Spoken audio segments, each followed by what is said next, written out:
I first want to give them an opportunity to say hello. It's been a few years for some of them, and I'm going to pose out the broad question of what they feel the state of public education is these days, and maybe throw out one or two of the predominant issues that they think that public schools are facing. I'll give them a couple minutes. I'm going to time you. We have a lot to go through here, but I really just want this an opportunity to say hello to the folks again and start the discussion going. From there, we're going to touch on all kinds of topics. Paul mentioned a few of them, and hopefully get some discussion going with them as well. And certainly we're open to your questions. Hopefully they will move up and we can move the questions into the discussion as well. But why don't we start, Bret? Do you want to speak to your feelings about the state of public schools these days and sort of where we're, some of the big issues that you think we need to address? Right. In terms of, let's say, the state of public education, I would say on the one hand, if the effectiveness reforms that the state is moving forward with that were part of the Race to the Top application, with, let's say, the assessments and the focus on student learning as the yardstick by which we measure performance, if those are well implemented, that'll be very important and very positive.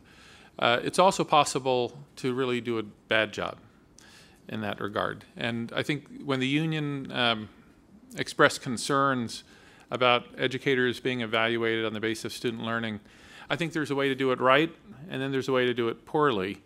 And again, there's no guarantee that it gets done right. So I'm hopeful that the state will do a good job in putting together its new accountability mechanisms. And if it does, that'll be a very, very positive thing. I think the goal of Race to the Top and trying to move our public education systems across the country forward in that regard is a good goal. With regard to the challenge, it's not a secret that the schools are having some financial difficulties. And I think if we don't dramatically change the way we do things, we just have fewer resources to do things the same way, I think schools are going to be hurt by that. So I think there needs to be success with regard to, if you will, some of the re-engineering of public education if they're going to be able to successfully educate children with significantly diminished resources. And you're not going to deal this coming year with the loss of $1 billion of federal funding as we were dealing with this past year, but we will still have pension costs rising, we will still have healthcare costs rising, you all know that, and we won't have revenues rising. So while you won't have as dramatic a year-to-year challenge, you've already had to cut, and in an environment where you're already feeling yourselves strained, the reality is if we don't significantly change some of the systemic elements that cause costs to be high, you're going to have to cut even more. Not as much your basis, but you're already starting from an extremely stressed place. And so I think all of you are probably looking at the year ahead with some trepidation, and you ought to be looking at it with some trepidation. Lucille? Well, first, I think we need to remind ourselves of the really high-performing schools that we have throughout the state. New Jersey continues to have some of the finest schools in the country, and I think we can't lose sight of that. It's going to be more challenging, certainly, to do that work in the kind of economic times that Bret just described, but I don't think we can forget that. I think the real challenge that we face is delivering that education that we know we have for some of the students in the state to every child in the state.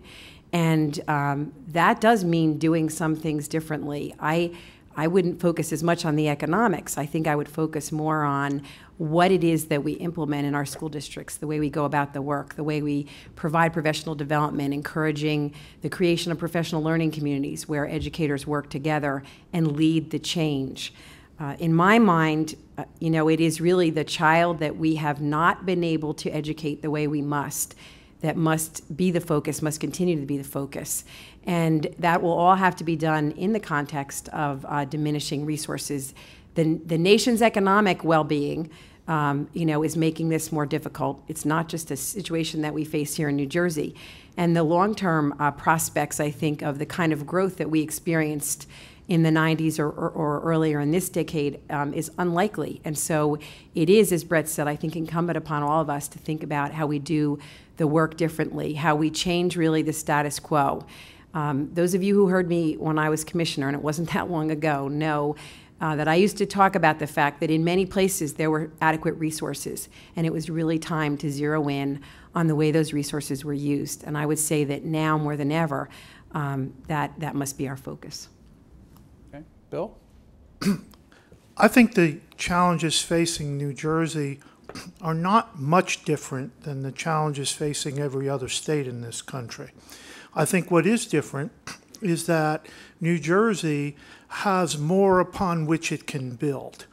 But I think that one of the basic components of any successful organization, whether it's a school, whether it's a nonprofit, or whether it's a for-profit, is the ability to respond well to the changing circumstances in which it finds itself.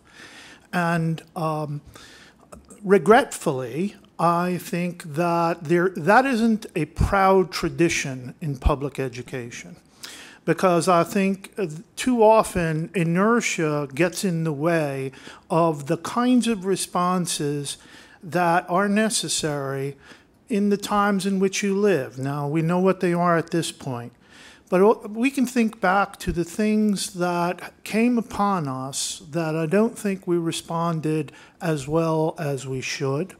That when people, Tom Friedman and Ray Kurzweil, talk about how rapid response and speed, thoughtfully applied, is important, that doesn't characterize public education. And the problem is that when you do not do those things that are required on a yearly basis, what happens is at some point the bottom falls out.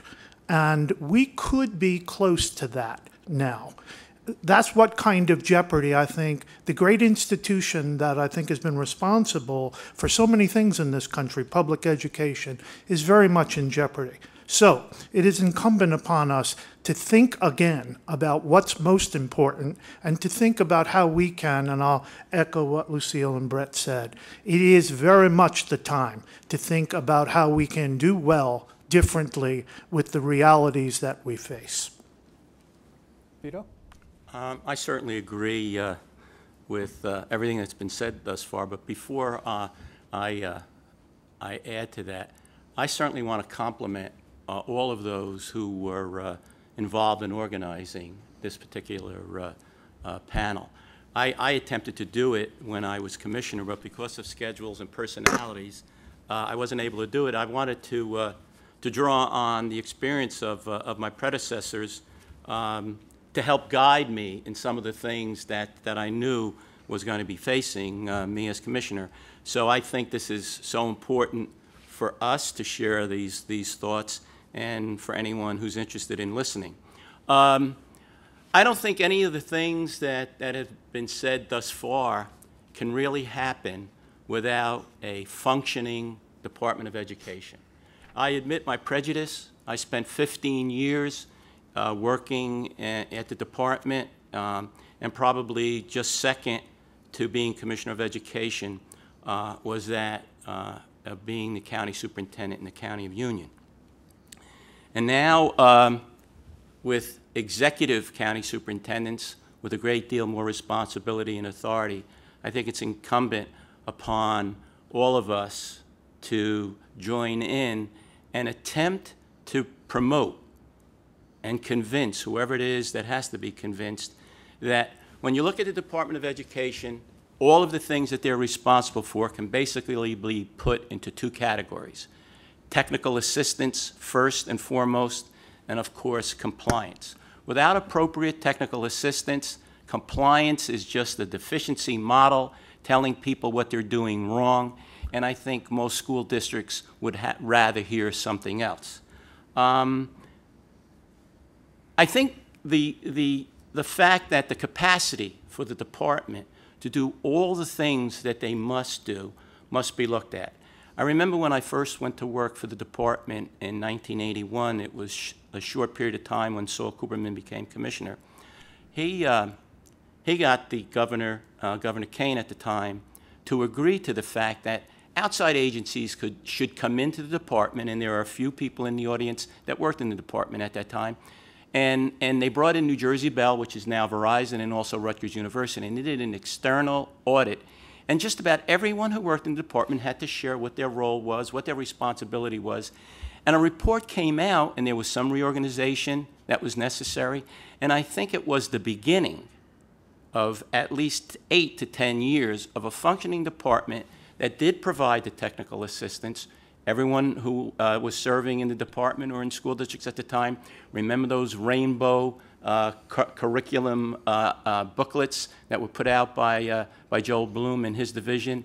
And when monitoring first was put into place, there was a year of preparation. You'd go in, everybody knew what they were supposed to present and what was to be observed. So I think the capacity for the department to do all the things that it must do has to be refocused, and I think some determination should be made.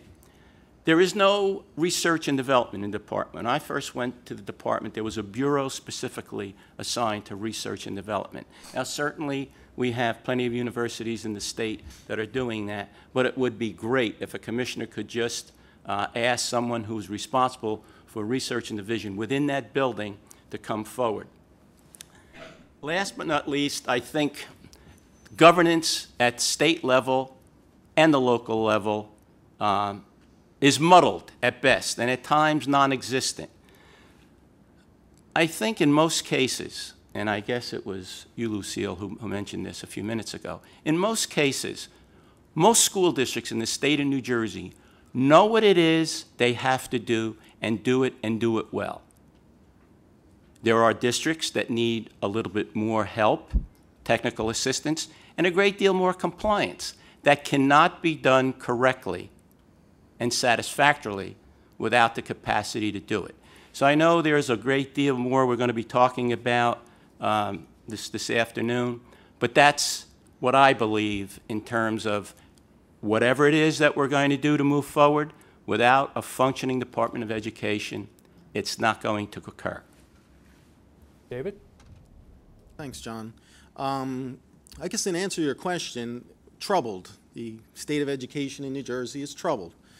Before I get to why I think that, let me just be a little optimistic and start on the optimistic side. And I think optimistically, just the fact that 5 commissioners have assembled with so many good friends and colleagues from so many years past, I think is very optimistic. I can't tell you how pleased that I'm here to see all the faces that I know and recognize from sometimes decades and decades ago, and to share the podium with 5 individuals who do have very pointed philosophical and experiential differences, but still share something in common, and that is that time we spent as a commissioner, and how painful that position is, and how rewarding that position is, and how everyone knows what to do except you in that position. But we can laugh about it, and we could sit and commiserate together because we know it's a bond that we share that's very difficult to explain to anybody, spouses, children, colleagues combined. So I think that's optimistic, and the faces, and I know the experiences and knowledge base behind those faces in the audience is something that's truly optimistic. Now, trouble. Well, I think it's troubled for three different reasons. First, what do we expect are outcomes for education? What's the quality we want in terms of our students when they leave schools? Is it inconsistent? Absolutely. Absolutely, it's inconsistent. Is it inconsistent because of socioeconomic factors throughout the state? Yes, absolutely. Do we have the type of students who are graduating high school to take over STEM jobs, science, technology, engineering, math? No, we do not. But has that changed since 1999 when I became commissioner? Sadly, it hasn't. Funding. Funding is not sustainable. Revenues are not sustainable. This system cannot continue to rely on the sources it has, and that has not changed since 1999. I was so comfortable in the late 90s that we finally had a funding formula we were going to dedicate the resources to make it happen. It didn't. And it's nothing new in the last 35 years. It hasn't changed. And now we have our most recent formula, who I think is, we can solidly say, is in the same category. And then governance, and I'll echo my good friend Vito's comment that I don't think governance at any level is up to the challenge right now of addressing problems 1 and 2. And in a nutshell, that's why I think we're troubled. Thanks, John. All right. Thanks very much.